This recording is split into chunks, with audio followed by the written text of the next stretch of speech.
నీకు పెళ్లి ఇష్టం లేకపోతే మాతో చెప్పండొచ్చు కదా.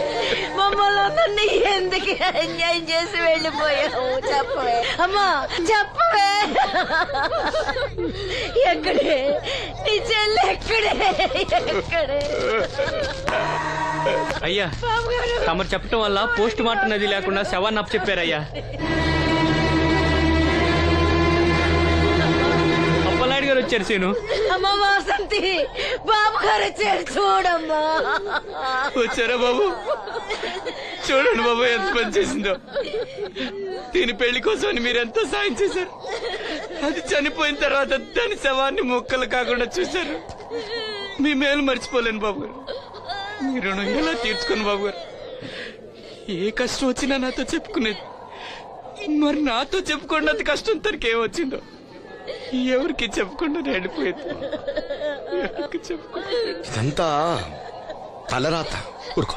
రాత రాత రాత ఎవరా రాజని?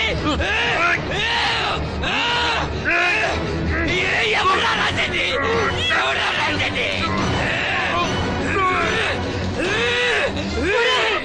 ఆపదలు అనుకుంటే నాన్నకర్ణుడు అనుకున్నారా? మా చెల్లెలు చెల్లి వెళ్ళుకుంటాను. ఎవడ్రా ఆపేది? ఎవడ్రా ఆపేది? ఎవడ్రా ఆపేది?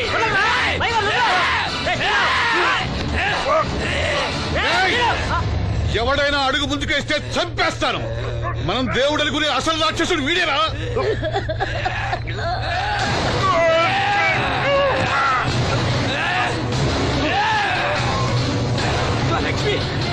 మా లక్ష్మి మోగది కాబట్టి ఏం చెప్పలేకుంటావురా? అది చేసే ప్రతి కదలిక నాకు తెలుసురా. అది చేసే ప్రతి కదలిక దివ్యమ్మ వెళ్తూ మా బాబాయ్తో చెప్పిన ప్రతి విషయం నాకు తెలుసురా. ప్రతి విషయం నాకు తెలుసురా.